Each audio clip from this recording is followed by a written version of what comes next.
stay on my mind. Think about you all the time. Got to get to know you well. If you kiss, then I will tell. You are with Breakfast. What a busy old morning. Yesterday we asked you to send us your shout-outs for our frontline COVID staff. We had such a lovely response about the incredible work our MIQ staff are doing under really challenging circumstances. One MIQ worker described his situation as exhausting, stressful and isolating. People working in MIQ are our frontline of defence against COVID-19. We were just talking about this with the Minister. So it might come as a surprise to some of you that these workers are paid less than the living wage, some of them on the minimum wage or very little above it. The living wage $22.10 an hour. Here to explain why this is not good enough is John Crocker from Unite Union and Mel Jones, an MIQ worker. Morena Korua, it's so nice to have you both with us. Thank you for joining us. Mel, I want to start with you. Good morning, it's a lovely wave. I want to start with you. We're not going to identify where you work, right? Or how much you get paid, but it's okay to say you get paid less than the living wage.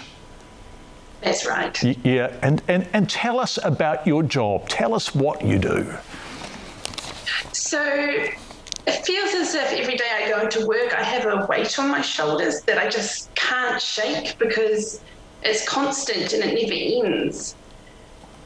I often catch the bus to work, and I have had a bus driver tell me that he feels honoured to take me to work because I'm a soldier that he's taking to the front lines. And John, that really put it in perspective for me because we are fighting an enemy, and myself and others in MIQ have made a commitment to keep the virus out of the community. Can you, now Mel, you just say, no, John, I can't answer that, right? Because I don't want to get you in trouble with your employer. Although it's entirely fair and reasonable that you're able to talk to us about your life. But what sort of work are you doing when you're at work? So we're deep cleaning rooms, top to toe. We're making all your sheets nice and white and bright. And we're delivering meals to the rooms for the guests to enjoy. So you can imagine that we're going above and beyond our normal duty now. Yep. And it's much like you're preparing and cleaning for like your mother-in-law to come over. So you're under that kind of pressure. Except with higher stakes, right? Because if you get it wrong, your mother-in-law's going to get sick. Okay. Or your mother-in-law. Yeah, okay. So don't go anywhere, Mel, because I want to bring in John Crocker here from Unite Union. John, you represent people who are working right across MIQ, right? What percentage of them would be getting the living wage now? Any idea? Well, we represent the hotel workers, not everybody in all the facilities. But we think it's about a third. So the major hotel operator, Accor, has recently moved to the living wage. They're not the only one. They've got about a third of the facilities. John, I just want to interrupt you there. Accor, A-C-C-O-R, have moved to the living wage for all their staff. Let's do a shout out to them, right? So good for Accor. But two-thirds of the people you represent, including people working in MIQ, including people working with the kind of responsibility that Mel is describing, it really matters that they get it right, are earning less than the living wage. They're earning less than $22 an hour. Yeah, that's right. Mostly close to the minimum wage for a lot of the housekeeping staff, the ones doing the role that Mel's talking about. So we're calling on the other employers to step up. We're calling on the public to support us, and we're calling on the government to make this a reality. They're holding the purse strings here. They can pull the switch. So how have you got people on the minimum wage? So doing this high-risk, really important work actually on the minimum wage? I'm pretty sure we do. We've got some that are 10 cents above that kind of area, yes.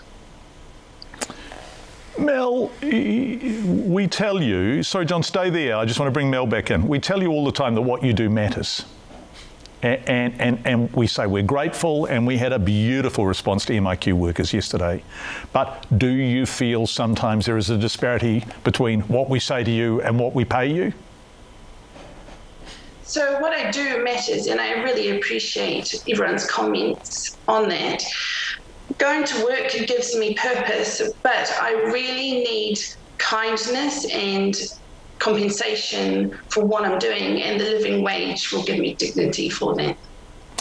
John, how's it going with the campaign? So you've had Accor, and I just think when people do something good, let's mention them again. So they've brought in, all of their staff are getting the living wage now. What has been the response from other employers? Well, we've had another one that stepped up. That was Jet Park, the quarantine facility in Auckland.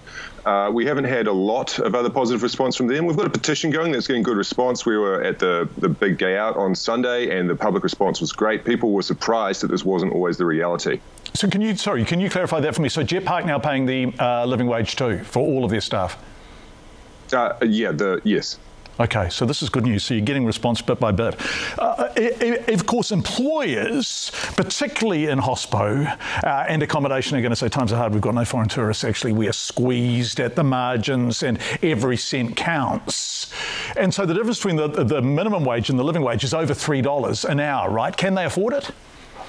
Look, in this situation for the MIQ facilities, they can. We know the hotels had a really tough time last year with all the tourists drying up, but they've been under these government contracts for months now.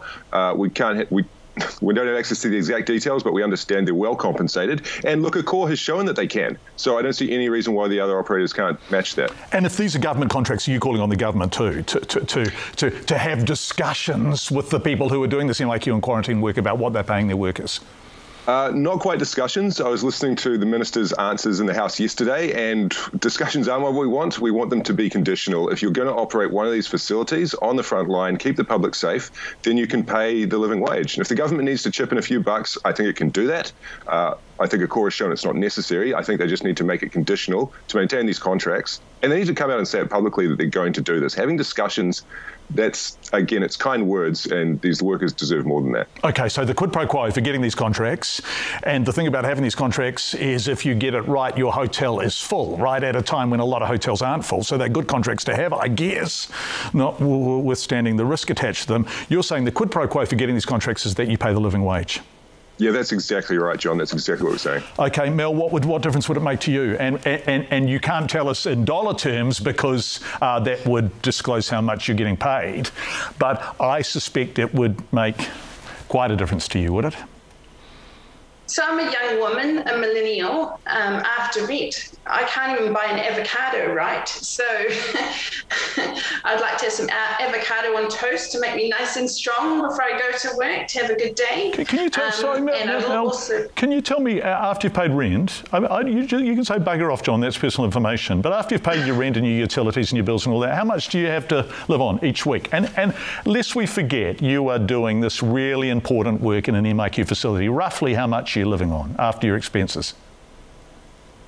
About $70. And that's for a full-time job? For 30 hours a week. So you got $70 left over? Yes. When did you last have a treat, Mel?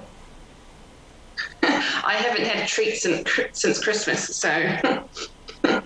Right. So John Crocker from Unite is saying there ought to be a quid pro quo here. If the government is awarding these contracts, they should come with the condition that the people who are doing this work and keeping our